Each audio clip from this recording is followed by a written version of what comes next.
Welcome back to the Strawberry Corner NUFC podcast, the world's number one, your number one, anti-September international football break NUFC podcast. How about that? Hello there, how are we? Today we've got two lads that continue to refuse to be called up, but that is solely due to a distinct lack of performance. That's what she said, etc. Olly Scholes, Dean Harrison, how are you gents? Are we good? All good, mate. Aye, thank you. You? Not too bad this end. Dean, welcome back. How are you? All good. And I don't have 90 minutes in us anymore, Stu. I've got a big 5 minutes, but I'd be out for a couple of weeks even after that. Empty yourself, mate. Transfer list. You're going to have to make your way back from the transfer list, like Olly says, mate. We'll see how you get on in this pod. I'm a Bosman. I'm a Bosman. You're off. First place to start, a little late from us, but just to give our 2 pence worth on Newcastle's last result. Newcastle 2, Tottenham 1. An unbelievable result, probably overperformance, leaving us with 7 points out of 9 in the first tranche of fixtures. Some stats just to kick us off, lads. Newcastle United have won both of their first 2 home matches of the league season for the first time since 2009-10 in the Championship, and first time in the Premier League since 2000-2001. This was Newcastle's 26th Premier League win over Tottenham, their joint most against a single opponent in the competition. Can you guess who the other team is? Wouldn't have a clue. Wouldn't even know where to start. It's Aston Villa. And just a couple of stats to kick us off here, right? So, Spurs enjoyed 63% possession in that match. I think it's been widely reported, obviously, 20 shots, which shows dominance. But just to curtail it a little bit, we beat Spurs 4-0 last season. Spurs had 73% possession. And also, the game the weekend just gone, in terms of XG, Spurs 1.63, Newcastle 1.59. Tells a story that for me, that XG stat. Dean, just coming to you first, mate, just to mix things up a little bit. Can you just give us your thoughts and feelings on the result, mate, the fixture and how you saw the game? Of course. Look, I think the first part of the game, really positive. I loved that the crowd got behind the team, the energy was there, and we started well. Some good moments, some sort of positive play, had a right good go at them. What actually impacted the game, funnily enough, was nothing really that either Tottenham or Newcastle did. It was the injury to the lino, and I think we were waiting for a good 4 or 5 minutes for that to change, and the old fella who was the 4th official had to run down the tunnel and go and get his gear on, So that killed the momentum really within that first half, and it was difficult to get going. But ironically, we got the goal. I think it was not a pretty second half. Certainly, if it was a boxing fight, would be a little bit battered and bruised and maybe on the ropes, but we still found that counter punch.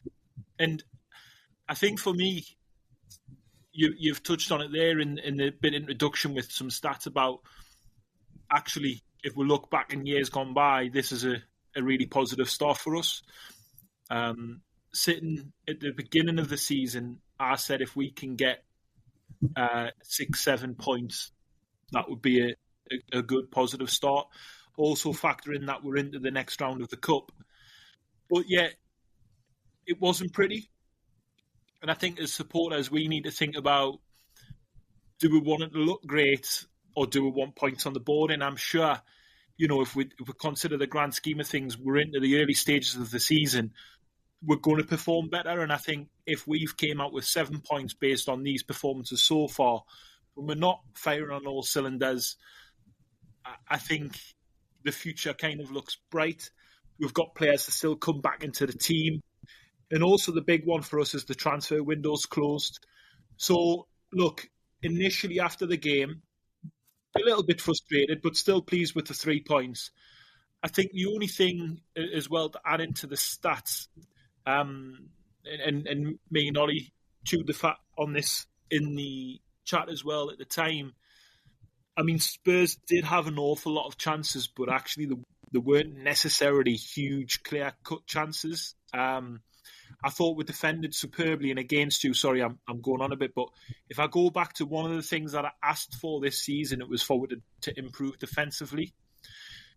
And I think we need to give some real credit to that back five, the four lads in defence and the goalkeeper. I will not talk about Nick Pope's kicking, but I mean, who would have thought that we started the season with Kraft, really, and Dan Burn at the heart of the defence? I know Shaw was in to begin with, but I think those two lads have really served me well and done me proud. The irony is Shea's probably going to come straight back in, but I think this season's going to be about those type of moments where players are going to have to step up and stand in, especially in defence when we've got players out injured and with the lack of activity in the transfer window. So on the whole, Stu, positive about the 3 points. And I always think when Eddie's got that time on the training ground with the lads, I know some are away on international duty, but certainly coming into this week, little bit refreshed, little bit mentally recovered, and I'd like to think going into the next fixture against Wolves, I think we'll have a little bit of a spring in my step. Ollie, just to touch on a few performances, I thought Tino did really well, and Dean mentioned Kraft there as well, who again was good and reliable. Harvey Barnes, mate, what a finish, yeah. Oh, lovely eye. Just like so deliberate, wasn't it? It was a lovely finish. Great build-up as well and a great cross-in from Kelly. So really optimistic about where we're going and sort of how we're playing and stuff. I think Barnes is, I've said it before, I think Barnes is really underrated and I think he plays a huge role in driving us forward. He's someone who's willing to have a go at people. He's willing to make those runs. He's willing to get in those spaces and he backs himself to score, doesn't he, as well? So really positive, really promising to see. Yeah, 100%. And then Isak off the mark as well. Ollie, great to see, mate. That's what you want. Definitely, again, that's something that was huge, wasn't it? We sort of talked about that a little bit last week, didn't we? In the previous pod, we were talking about how important that first goal was for him, and how hopefully that'll see him, hit the ground running now, and he's off. Yeah, and I think on the last pod we talked about, potentially performances not really mattering at the start of the season. We'll grow into that, and Dean touched on a few things there about Eddie getting the lads on the pitch, and that's when he's at his strongest as well. But much to pick out about the performance if you want to do that. Tonali came on. I thought he did really well when he came on, settled us down a little bit. But 2 wins out of 3, 7 points out of 9. In this instance, mate, do you care? Not really, no. And to be honest, I think, I've seen a lot in the news and online and stuff like that to talk about this being not a very Eddie Howe performance and not a very positive performance and stuff. But actually, I think there's so many positives to gain from it. And I also think it was quite an Eddie Howe performance myself. I think it was all about graft, wasn't it? It was all about a team coming together and grafting for each other. Every single player on that pitch, whether they played well or not, had a role to play in the result. So I think it was an Eddie Howe performance in some ways. Sort of going back to the season was stayed up when he first took over. One of those types of performances, like that Leeds performance, that was really vital for kickstarting our season. It was sort of a very Leeds away performance, I thought, and it was great to get the win. That's a great comparison, the Leeds away performance. I think it's very much in that vein. Dean, obviously, Dan Burn, awfully unlucky with the own goal, but again, he had a solid performance, I thought. He did. I didn't have a good view of that in the stadium and then kind of watching it back. It was a tricky one. I mean, he's going back to goal. You can easily say, you would leave it, but I think if you were in that situation, I don't think you're leaving it. I think you're going to try and put your foot on it, and it didn't come off for him, but it shouldn't tarnish his performance. And ultimately, and you can see the argument that Eddie Howe kind of played out last season around Dan Burn. And I know he was playing at left back more so then, and he looks a bit more comfortable at centre-back. But last season, he said he's got so much more to offer the team than just his footballing abilities. And actually, I think we're really seeing that now at the heart of the defence, that organisation, that sort of togetherness, that work rate. And yeah, I feel a little bit for Kraft and Byrne, because they're going to get broken up eventually. We probably do need that if we want to really kick on to another level. But you also, in knowing, having played as well, that you really want to try and reward players for playing well. And it's going to be a difficult one. But anyway, Dan Byrne, I think so much more comfortable at that left side of the defence rather than at the left back. And I was really impressed with Lloyd Kelly against Spurs as well. He didn't look right against Bournemouth away. He didn't look like he wanted to touch that fella who caused all sorts of problems. But I thought he was excellent actually against Spurs. And just really like that actually now Eddie Howe's got some alternatives to field players in different situations against different teams. And we've seen that actually already this season, having played Kelly and Lewis Hall. And look, I think we could talk about loads of individuals, but I do want to just mention Jacob Murphy as well. The reason for that is he came on and was Tony. But I loved that he didn't go and hide. And really, in a stadium like that, and I know it's been more difficult sometimes to play in negative environments, but we've seen players go and hide, not want to get on the ball, not have the confidence to get on the ball. He probably made 3, 4, 5 errors, but he kept offering himself, kept having a go. And it was that, as much as Joelinton's pass is a great pass, the runs also made it a great pass. And that's then put it on a silver plate, like for Isak to get him off to a start. So, as I've said about Emil Kraft, Jacob Murphy, players like that, as much as I've said as well, we probably are in a moment where we're thinking about, if we can improve on those players, do we move them on? Do we bring more perceived better players in?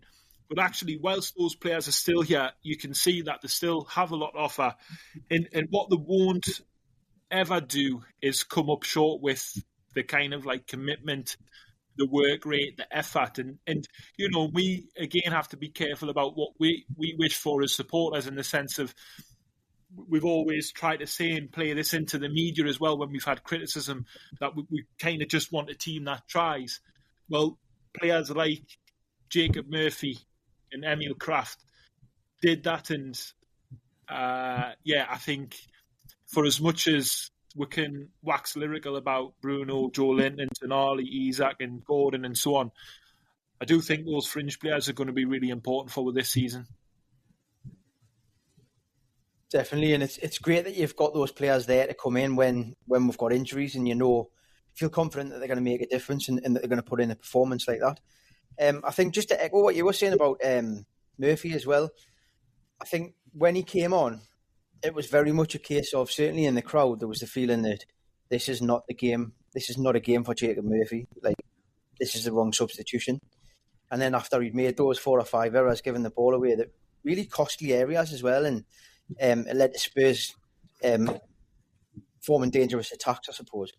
Then people were thinking this definitely isn't a game for Murphy, but actually Howe spotted something there, and I think Howe deserves a lot of credit for that. It's this idea that actually Murphy's the perfect person to find those gaps in the defence, to make those runs in behind, and it's led to a goal. So I think Howe deserves a lot of credit for that substitution, really, because it's probably something that us sitting in the stands might not have made. But actually, he's noticed something about the game that he feels that Murphy can make a difference, and as it happens, he did. Yeah, absolutely. And as you mentioned, Dean, the through ball from Joelinton was really nice. What really struck me is obviously you like to think if Murphy comes on and offers that that out ball and the running in behind, but we've seen him previously take that shot on, and being quite disappointed with us when the end product, and no, it's gone wide or the keeper saved it. But he's had the intelligence just to know that Isak's, following him up and being able to square it. That looks like an easy move to do, but, you'd probably say 70% of footballers would take that shot on. So, yeah, it was pleasing to see. Hopefully that's a kind of a development in this game as well. One other thing just to pull out, Dean, obviously we're seeing a bit of a hybrid role from Joelinton, which was interesting. I think I've talked to you about it a little bit, haven't I? But the quality that Joelinton has is he's able to fill in a few different ways for it. And I think what I loved even about the pass that he put through for Jacob Murphy, that pass didn't start in the middle of the field. That started on the touchline, got the ball, got it out to tighter space, went inside, got it, turned his marker, and then he put that ball in. And I think for someone who's converted from a forward into a midfielder, he's known now as a bit of a workhorse, physical attributes, but I don't think he probably gets the credit he deserves really for his technical ability as well. He had a great game against Southampton, but that was, again, more of a physical performance. The performances thereafter weren't great, and you would think maybe it's just that early season rust. But, yeah, look, and the Spurs performance wasn't perfect by any stretch of the imagination, but it was certainly an improvement. And look, for me, Stu, I think with Joelinton, we do have the opportunity to use them in different ways depending on the opposition. I think for me, I've posed this to you, and I know you just briefly touched upon like a bit someone maybe sitting. I don't really know what actually is the best thing with our midfield at the moment. So at the moment we're playing with more like Joelinton and Tonali, kind of either side of Bruno, or it would be Longstaff. I feel like what we're lacking with in terms of support for Isak is just somebody in and off him. And we've seen loads of teams over the years play the sort of like 4-2-3-1. We play with a pretty sort of flat 3 in the middle, and I know there's times where there's a bit of fluidity to it, but I just think Isak feels a little bit isolated for me.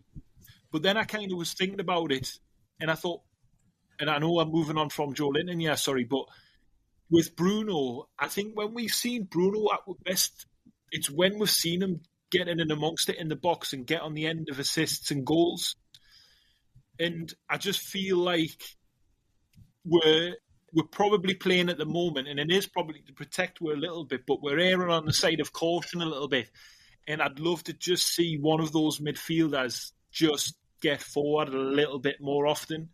And look, it was a fortunate goal really in the Southampton game, but that was Isak that capitalised on an error from McCarthy, and who was in the box to put it away? It was Joelinton.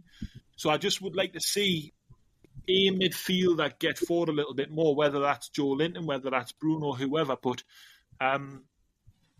yeah, look, I thought it was a better performance than what we'd seen. He offers real versatility, but he's better than just his physical attributes alone. What did you think about his performance against Spurs? Yeah, to be honest, I thought it was good. I liked how set up. Without the ball, Joelinton was kind of filling in at left back as well, and we're kind of moving to a 5 at the back, which is something we've seen how do where with Elliot Anderson in the past as well, which was interesting. Obviously, a tactic to thwart Spurs' fullbacks, which is kind of the dangerous area as a pitch for them. But he's just shown that game intelligence, I think. Obviously, the 2 disappointing performances prior to that, but early season, I think he's learned a lot, Joelinton, and I think he's going to be integral for the rest of the season for us. Ollie, just a quick note on Bruno, mate. I don't know about you, but I think people say that they say him more as an 8, progressing from the midfield. Sometimes Bruno, for me, he gets kind of dragged into those scenarios where it becomes a battle, you're winning fouls, and it takes away from his game a little bit. we do like to see it when, towards the end of the game, when it slows down the game, and if you're defending the lead or you're trying to get a draw. But do you think he's just getting dogged down in the battle as opposed to getting his head up and spraying the ball out like we like to see him do? I think there's there's a number of factors really with him. I think with Tonali coming into the side as well, I think he's trying to do other things, isn't he? I think he's trying a little bit too hard at times, and that gets him into trouble. And a lot of the time he's lucky in that he gets the free kicks given in his favour, but there'll be times when he gets caught out, and we've seen that really throughout his whole career here, haven't we? So I think there's a number of things, but I think wherever he plays, he's just outstanding. So it's not something I really worry about. Just to touch on what Dean was saying though, in terms of Joelinton and what he doesn't get credit for, one of the things I think he doesn't get the credit for is for clothesline and goalkeepers. And I think that should be mentioned a little bit more. But throw-ins as well. It's made a massive difference. I'm never going to mention this again, right? I promise, unless a goal comes out of it or something. But Joelinton is always there for throw-ins. He's always on. So I think that's a huge part of his game. But yeah, in terms of Bruno, I think there's a number of factors. But I think really we just need to. He is what he is, isn't he? And I think we'll love him for that. So all power to him, really. I think it's just working into that consistency, isn't it? He's very much one where he gets 5 games going and then he's on top of his game. And he never misses a game as well. He's always available, Bruno, which is sometimes his greatest attribute, isn't it? He can be relied upon. So now you've said that with a hamstring, He's what? Did you say he's doubtful for Wolves? No, he's not, but he will be now you've said that. I know. To be fair, I think it was someone threw the ball from a throw into Joelinton against Spurs, and the ball bounced off him and went to Spurs. And I was trying to get my phone to ring. He said, "Ollie, man, you've cursed him." But that's a good point. So obviously taking 7 points from 9. We've got the international break now. Newcastle returning on Sunday at 4:30. I believe it's on Sky. Wolves away at Molineux. Not a fixture we particularly do well in. The last time we won there was 2016-17 in the Championship when Mitrovic scored. We've got to go back to 11-12 for the last Premier League win, which was Bart and Gutierrez getting the goals. Ollie, not a place we do particularly well at. Always a battle. Wolves this season, though, don't look as assured as they were last season. Obviously, they lost Pedro Neto in the closing days of the transfer window. Do you see them as much of a threat this time around? I do still. I think they're still a good side on. They still play some good football. They still have some players there that are a threat. And I think with the defence that we've got at the minute, it's a bit makeshift, and we'll have Shaw back, which will be a big help. But I think they are still a threat. Of course they are. But at the same time, I think O'Neill's going to struggle this season. They have lost those players. They have had a bit of an overhaul in terms of players. I don't know how much of a difference that's going to make. I sort of worry about Aït-Nouri as well. I think he's an excellent player. He's one who I would have loved to have signed for us if Hall had gone back to Chelsea. But I think they are a threat, but I think we've got enough and we've shown enough that we can get a result there. I think it's another one where I'd be happy with a point at the minute. If you offered us a point now, I'd possibly think about taking it, but I don't see any reason why we can't go there and win either. Yeah, it's good to have a strategy, right? It just seems like we've got a bit more strategy behind our play this season. Where, I think last season we were expecting to go away and blow away teams away from home all of the time. Picking up these draws against the likes of Wolves, and I just think that just adds to the Italian and just adds to the confidence. Dean, for this match, mate, Wolves away. Kraft was withdrawn from this international duty for Sweden. Obviously, I would assume that's just kind of some preservation from Howe, ensuring that we've got some availability. Obviously, Shaw is available. I don't think it's being ruled out that Callum Wilson or Joe Willock could be back for this one. In terms of availability, mate, in the team itself, do you see Shaw immediately coming back in, or would you stick with Kraft? I think he does come back in. The reason I say that is because throughout the time that Eddie Howe's been at the club, he's been a regular starter. And I think in terms of a little bit of player hierarchy at the club, I think Emil Kraft knows his role, and he knows that he's a sort of support squad player. I think the reason why he's still at the club is because he's probably accepted that, and he's not like, yeah, I'll accept that and I'll pick up a pay packet, because I don't think he'll be on a fortune really either, to be honest. But I think he's just a really good professional. I think if I use it as a similar kind of situation to starting with Anthony Gordon over Harvey Barnes in the first game of the season, again, that was an easy decision to make, whether we think it's the right one or not. But Harvey Barnes is used to being on the bench, and he's sort of forcing his way in a little bit now. And also there's an opportunity there, because we need to think of a solution for the right-hand side. So Gordon's moved over there a little bit, and that's allowed Barnes to come into the team. But we didn't start the season like that. And I think, yeah, look, Shaw started the season as the first choice within that partnership in the defence. And I think it'll be an easy conversation for Eddie Howe to have. And I think Kraft can step back out of the team actually thinking, I've done a really good job, and actually he knows that Eddie Howe will have the utmost confidence to bring him back in if he ever needed to. I don't think he would say sort of think twice about that. So yeah, look, maybe a little bit harsh given that Kraft's played decent, but the one thing that I would say from a, not only a defensive point of view, and he's done a good job in that respect, but Fabian Schär's good on the ball, and I think we've missed that a little bit in terms of a bit of ball retention. And yeah, look, Stu, anyway, I've answered, haven't I? I think it'll be an easy decision for Eddie Howe to make, but Kraft's certainly done himself the world of good with his performances, in my opinion. Yeah, 100%. Totally back that. Ollie, England's next game, Finland at home on Tuesday. I would expect Anthony Gordon plays in that again. He played 77 minutes against Ireland. If he plays 70 plus minutes against Finland, is there a question mark whether he starts the weekend, or do you see Howe backing him and he just, he rolls on?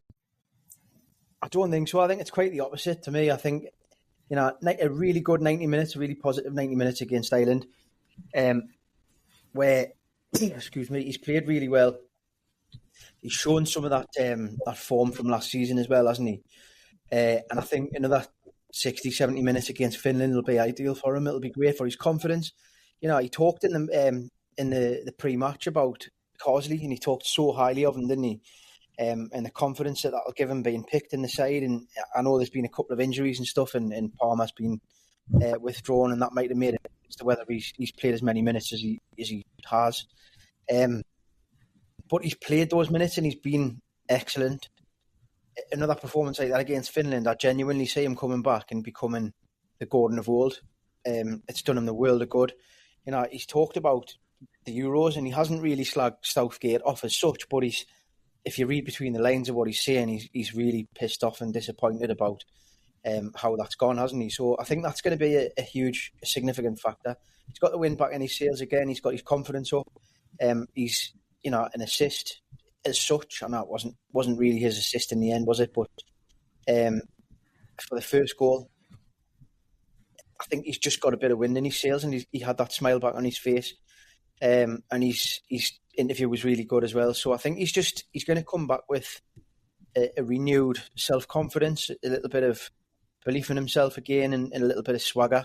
And I think that'll be absolutely exactly what we need. So I think Howe's going to stick in straight in that side.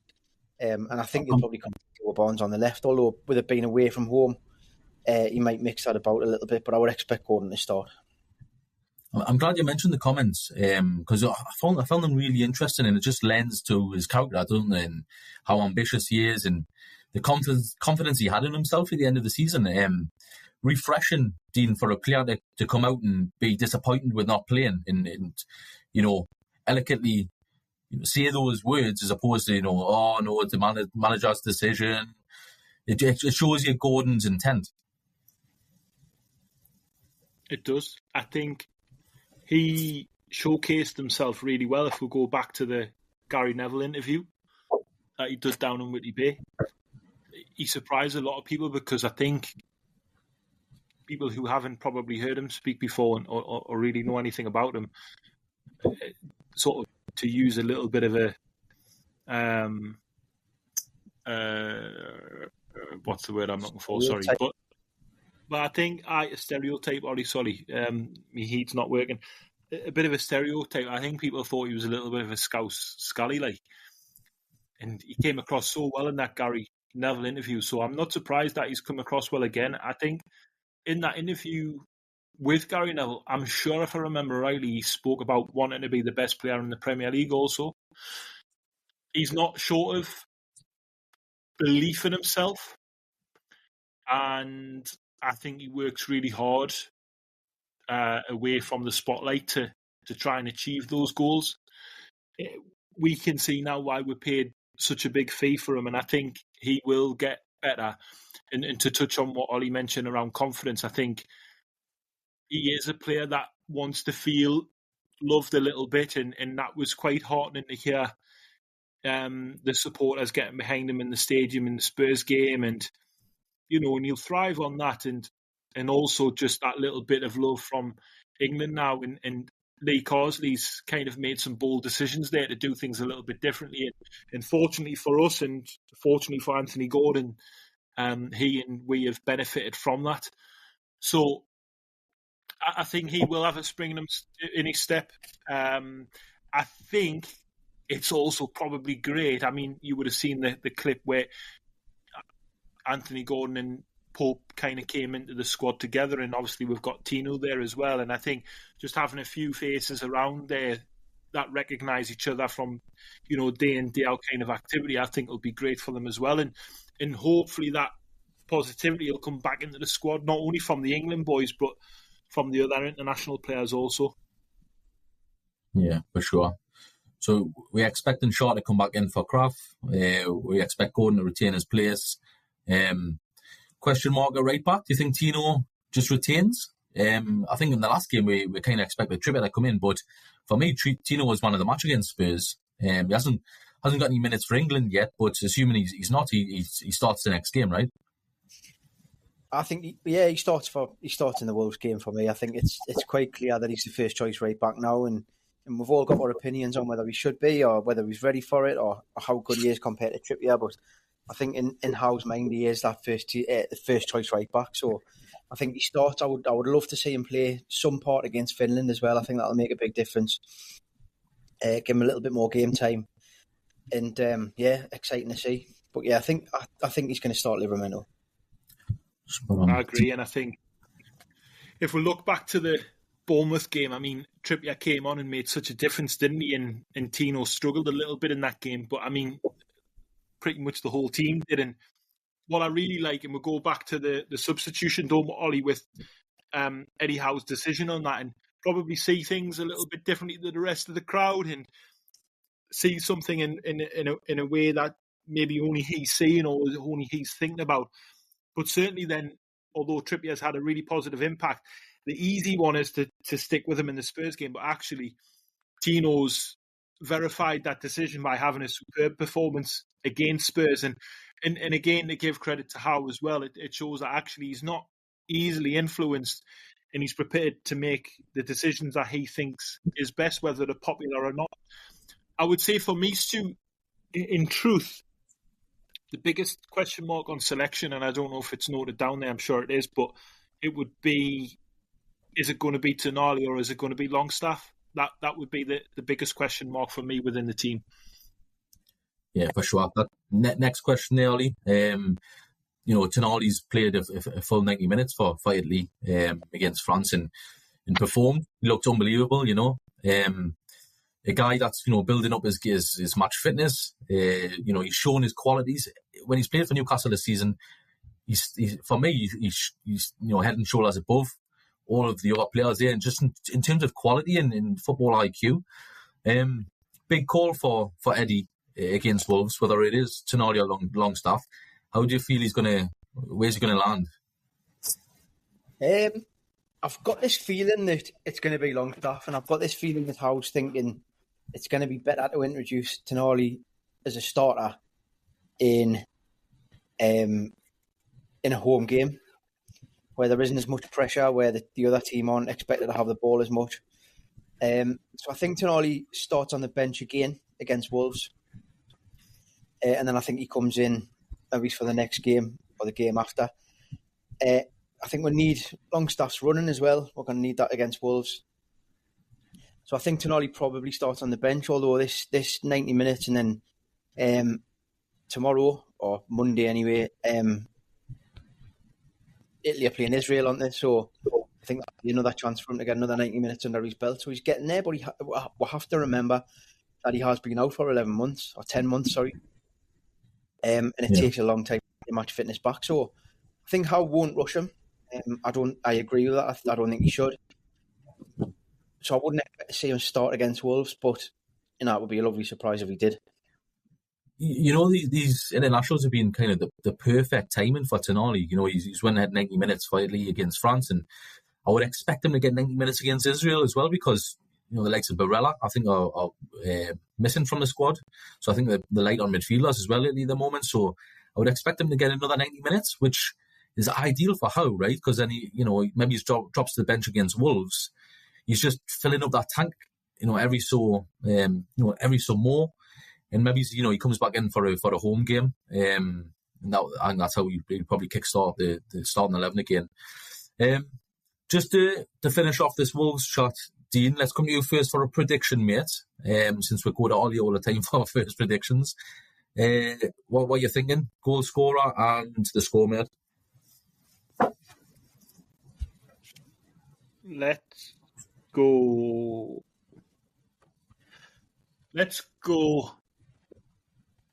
2-0. 2-0, bold. And let's go with Isak and Bruno. Oh, that'd be a fair shout for Bruno. How about you, Ollie? I'm going to say 2-2, and I'm going to say Isak's going to get them both. I'd just like to point out at this point as well that if anyone was listening last week to the podcast, they'll have heard that I predicted a 2-0 win. Unfortunately, I thought it was a 2-1 win, but that was Nottingham Forest. A 2-0 win with Isak and Barnes on the score sheet. So I think that's got to be worth a few points in this particular league. Like, you're getting there, mate. You played the fucking point system anyways, don't you? Points make prizes. I'm going to go for a 1-0. I'm going to go Isak. Scored 3 goals for Sweden in this international break. So I think he's just going to continue in that vein. I think he'll get the winner for us. I think it'll be a 70th, 80th minute goal, and we'll take the 3 points, a 1-0 victory. Goes through those spells, scoring a lot of goals, doesn't he? And I think, it's sort of almost like Willock did at the end of the first last Steve Bruce season, where he kept us up really with those goals. He's one of those players who you would expect one day to be like breaking Vardy's record for goals in consecutive games and stuff, because he goes through those spells where he scores a lot of goals, and then he might go for 4 or 5 games without a goal. So, yeah, I think it would be good for him to be at the start of one of those runs now. Yeah. Just on Bruce, obviously being unveiled as the Blackpool manager, fantastic appointment for Blackpool. But the comparison I make is, doesn't it just feel like, those senior comedians that are approaching their 70s who are kind of semi-racist? And Bruce he's that old dinosaur manager in Blackpool getting his last gig like those comedians would. It just feels a little bit like that, doesn't it? He's more Benidorm though, isn't he? He is. He's very much Benidorm, mate. Right, let's move on to these Paul Mitchell comments. Obviously, the journalists had, I think it was quite a lengthy time with Paul Mitchell last Wednesday, all posting various stories and various quotes. Who wants to kick us off here? Dean, do you want to take us into this one, mate? Just give us your thoughts and feelings about this lengthy interview that he's given. What does it mean? Is it a negative interview? What's the connotations? Just give us your take, mate. I think that's the place where I start. It's asking a question and it's asking why. It feels a little bit of a self-preservation task, and he may not have set out with that intention. Who knows? But I think although as supporters we want to feel involved and engaged in what's going on, I think it was probably just a bit unnecessary. I don't think anyone would fight you if someone wanted to argue and pretend that this was a successful window. But I think, look, once the dust settles, people move on and people are thinking about the games and performances and players and trying to get excited about the season ahead. And you know, in time, people will look forward to January and expect we're to do some business there because ultimately we know that we've got some money to play with. So as much as the transfer window was a little bit disappointing, I don't know. I think people kind of can quickly move on. And as long as results are okay, then there's no reason really to necessarily come back to that as such. I will say this, though. I think, and I don't think it was naivety. I think there was probably a little bit of, let's use this as an opportunity to put my story across. One of the things I did take a little bit of issue with was the need to feel like he wanted to correct the journalists on the whole communication topic. Now, we all know as supporters Eddie Howe well enough to know that sometimes only get a little half-truth or a little white fib, and it'll just be to keep you off the scent, or it'll be to keep things on a low profile until it comes out, or to just keep things on a level rather than catastrophizing or sensationalizing. He's pretty good media handler. I think we'd all agree with that. So when he's being asked about questions about Mark Gahey and he's like, I'm not up to date on a regular basis, I don't have my finger on the pulse with every single move.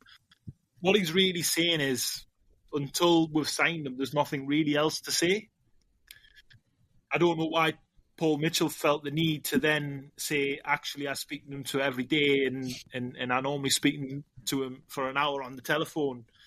Because whether he intended to or not, it just creates this thing of, oh, hang on, we're talking on two different pages here. And I don't know, I think I would feel a little bit, I'd feel a little bit peeved. I wouldn't say any more than that, but I'd feel a little bit peeved if I was Eddie Howe, because I just, again, thought it was necessary. But I think for me, Stu, anyways, look, we can nitpick at some of the finer details, but just to wrap up some initial thoughts with a general point here, what I've really enjoyed since the takeover is the communication that comes through the official channels at the club.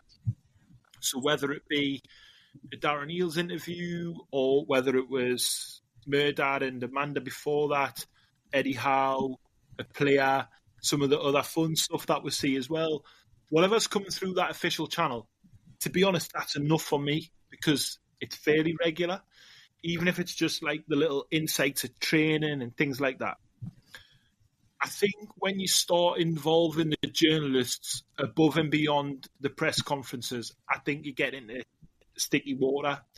And I also will say this, those journalists are kind of always going to be there, and they'll be there long before Eddie Howe moves on, and they were there long before he came.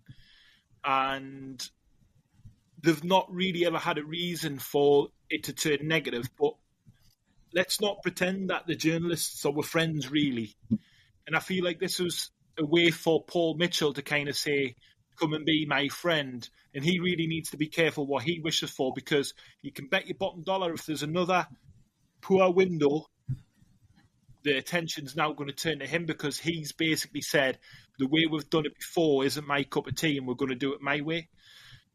But that's going to be interesting anyways, in how it plays out between him and Eddie Howe and how they see things and which players they want to go for and whatnot. But I just think, did we have to sit down with the journals for 90 minutes? It's an international week. Just let things go on without any news, without having to have these headlines. I don't know. I think you do have to be careful what you wish for with these things. And then, unfortunately for us, it has probably been sensationalised a little bit. And look, at the end of the day, the journals are doing the job, but the doors have been fully open and they've just walked in and probably lapped it up. It's a great point about the journalists not being our friend, Dean. Like, I love that. And we've seen that today. Ollie, I don't know if it's the Sunday Mirror or the Sunday Sun, but there's already a story in there about there being a rift between Mitchell and Howe, and Mitchell already positioning for a move away, whether that's down to control or not. But this is what happens, right? The communication, when we talk about having more communication with the club, this isn't it. It's not joined up. It's not all on the same page. It's very poor. You're given the opportunity of the journalists posting stories like that, right? Like, which is not great. It's out there now. Whether it's true or not, it doesn't really matter. It's still a story out there, Ollie, and it's just frustrating, mate. It is. I mean, I think Eales and Mitchell both have to take their fair share of the blame. I think Howe's fairly blameless in all of this, to be honest. Maybe a bit of a bias towards Howe. I do love him, but for me, it's not really for him to take the blame. I think Eales and Mitchell have both got to be, like you said, joined up. So that's an issue at the minute. Nothing they've done since they've come in has really filled us with optimism and with too much positivity. So I think they've got a long way to go to win people over, haven't they? And I think they need to start by just doing the job that they're paid to do. It's all very much at the minute, both of them were at Spurs, weren't they? And it's sort of like jobs for the Spurs boys, and Spurs isn't really the club that we need to be emulating. So I think in terms of Eales, I'm not saying I don't like him. I'm not saying I don't want him to do well. Of course I do. But I think at the minute, I wonder how suitable he is for that role. Mitchell comes with a big reputation as well, doesn't he? So he needs to live up to that, really. I can't really say much more about the interview than Dean's already said, apart from the one thing I would probably say is I was quite interested with the comment that he made about overspending in the past and how that can't continue. And I wondered who he was talking about when he mentioned that. Because if you think about all the signings that we've made, with the exception of probably Chris Wood, who was overspent for possibly, but then we got a lot back for him as well. And he did actually score 3 or 4 really important goals for us. And obviously Vlachodimos, who was Mitchell's was there when that happened, wasn't he? So I don't know exactly who he's talking about, and I do feel like he's maybe trying to pass that blame on to somebody else for now, which needs to be looked at really and needs to be kept an eye on. Like Dean said, he said this is how we're going to do it. We're going to go forward and do it my way, and so he's going to be judged on that, isn't he? So I think there are some people at the club who really need to step up, otherwise they're not going to be there for very long. And I think ultimately the most important thing that we need to make sure happens from all of this is that Howe's still there at the end of it all. Everyone else can go, if they need to. Howe needs to stay. I think he's integral to what we're doing at the minute, and certainly where we're at in terms of development and how far we've gone. I'd love to think that he's also going to be integral to sort of when we get past that and when we're on to the next stage of the plan. But that remains to be seen. But at the minute, he's the absolute perfect person for us. So I think it's really integral that we keep hold of him, regardless of what Mitchell and Eales are doing. Yeah. Dean? I think something that I feel may come to light in time is I'm not sure of his leadership credentials, to be honest. And the reason I say that is because of how he's approached these first handful of weeks and months. Nobody can tell me that he did not know what he was walking into and was signing up for. And if he didn't know, more fool him. And actually, you can put a big question mark on Darren Eales. But I think he did know what he was walking into, and I think he did know what he was signing up for.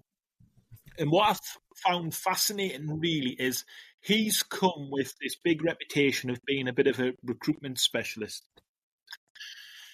And we've identified that as an area that we can improve in or needs more support in, a bit more manpower in, because whilst we haven't had Dan Ashworth, Eddie Howe's had to really take a lot of that on. and previously been supported by Amanda and Murdad. I think Eddie Howe's quite relaxed about stepping away from doing the deals and the day-to-day kind of like really hands-on stuff, as long as he knows that it's all in hand, and as long as he's involved in the discussion around who are we going for, which I think, whether you're a manager or a head coach, I think you should be involved in that discussion, even if the club's got a bit of a wider perspective or vision on that. And I think his approach coming into it, he's come out and said he's not wanted after 7 weeks to kind of ruffle feathers. It's not really about ruffling feathers. It's about coming in with a vision and saying this is the direction we're going in. And good leaders can get people to buy into that and at least give it a go. And it feels like, and maybe it's the credibility that Eddie Howe's at the club, but it feels like he's come in to play to Eddie Howe's tune. I'm not completely convinced that that's what Eddie Howe's demanding either. And he's then said, if anything, in terms of the communication, I've over-communicated with him. Well, over-communicating is not a good thing either. But he said he felt like that was what the relationship needed. I just think that raises more questions about him and his leadership abilities, to be honest. I think if he was a strong leader who had a clear vision, I think Eddie Howe could buy into that, because the stuff that he's talking about, it's probably more of a model similar to like Brighton, trying to unearth some real treasures, reaching out to different markets that aren't being flooded. And I don't think Eddie Howe would turn his nose up to a brilliant player for really good value. So I just think, look, if his leadership skills were there, I think that these things that he's talking about wouldn't really be an issue. And then also, Stu, to finish on the leadership abilities, it is a step-up role for him because he has primarily focused on the recruitment stuff before. I know he's done it on a grander scale, and he's done it on a bit more of a model, I think, with Red Bull, where it's over different clubs, but he's never been in this role. And then for him to then come out and have to sit down with the journals for him to get his own peace of mind and get his own story across, it tells me that there's vulnerabilities there with him in his leadership qualities. Now, I may be proven wrong with that, but I'm just giving you my hunch. And anyway, the interviews or the stuff that came out thereafter, I think it just raised a lot of questions that I just think should be getting dealt with behind closed doors. But now, unfortunately for him, he's put himself in the spotlight as well. And as I said earlier, if he doesn't deliver, he'll be chewed up and spat out. Not only by the supporters, but by the media. That's the thing. It's just it doesn't make sense why you would want to highlight or put on public record kind of the dealings of what's been going on, his entry into the club. It doesn't make sense. You know, when you look at clubs like Arsenal, you never hear a peep out of Arsenal about stuff like this. I just don't like it. Ollie, what's your thoughts, man? I think you've both made really good points there, and I think for me there's also the possibility that actually Mitchell's he's recognised that something needs to be said. He's recognised that we've had a really poor window, and he knows I need to communicate with the fans. For me, it should be Darren Eales who's doing that, and I don't know why he isn't. So, but it might just be possible that Mitchell's said, I need to acknowledge the fans, I need to speak to them and tell them what's happened, and he's tried to be as honest as possible. And actually, there are some things that aren't quite right behind the scenes, and they aren't matching up. And I suppose he's possibly just being honest about that. We don't know, I suppose, ultimately. But I think the one thing that we'd probably all agree with is that if Paul Mitchell's successful, Newcastle United are successful, and I think we all want that, don't we? So, you know, for as long as he's here, I'll get behind him, and hopefully he'll do the job that he's been paid for, and you know, he'll unearth those gems, sign some really good players for us, and you know, be part of our development, and good luck to him. But I think at the minute he's got some work to do, hasn't he? Yeah, I wholeheartedly agree. At the end of the day, as you said, we want him to do well, because if he's doing well, then we do.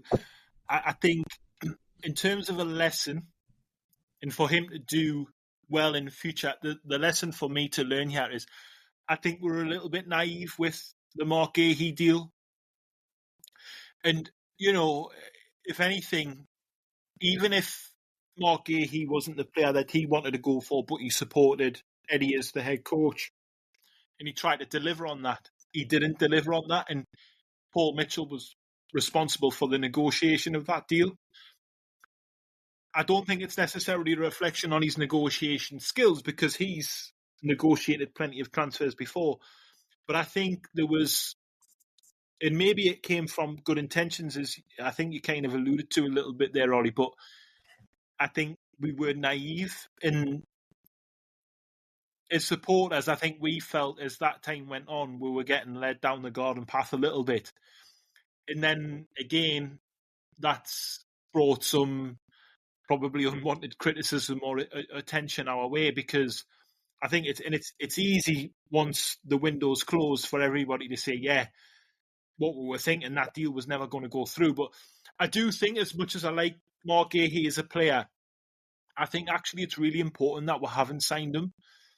I just wish that we were in control of that, and we realised that 2 or 3 weeks earlier, and we brought in somebody else, because you can't tell me you can't bring in a decent centre-half for even probably like half the money that we were talking about in the end with Mark Gahey. But the big thing with Mark Gahey, and this is the lesson we've got to learn, and Mitchell's kind of touched on it a little bit, like 70 million for a centre-half is a lot of money, even if he was the best centre-half in the world.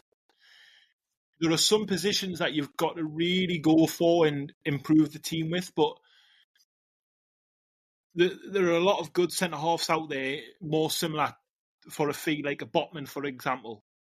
And I don't think Mark Gahey's twice the player of a Sven Botman. So I think it's been a blessing, and we've dodged the bullet, because if we paid that, other clubs would look at that and know that we would be playing into the narrative of, yeah, let's go with that Newcastle tax. We'll pay it. We'll take the hit.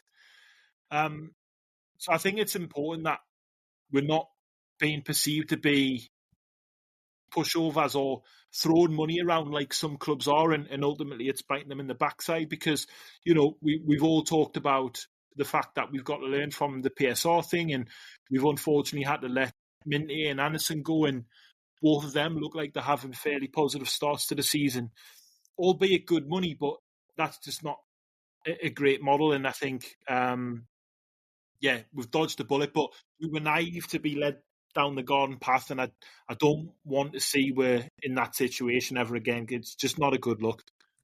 Yeah, I'm just hoping that the communication and kind of relationship stuff, it kind of just fades into the private conversations you have at a football club, and it's not played out in public. I think it's slightly telling that Yasser Al-Rumayyan was at the Spurs game, that might have already been planned. I don't know, maybe I'm reading a little bit too much into that, but I think Eels, Mitchell and Howe just seem a bit like that Spider-Man meme where they're all pointing at each other a little bit, don't they, at the moment? But the season's gonna move on very quickly, so I think we'll be looking forward to that anyways. Getting back to football like we all love to do. Ollie, before we wrap up, mates, you got anything to add? I just wanted to, with Steve Bruce going to Blackpool, I was just wondering if you knew what the donkeys on Blackpool Beach got for lunch. I think they could have appointed one of the donkeys that would have done a better job, wouldn't it, to be fair? Probably, aye. Insane. Right, guys. Thanks for listening, everyone. Until the next time, we'll catch you later. How are you, the lads?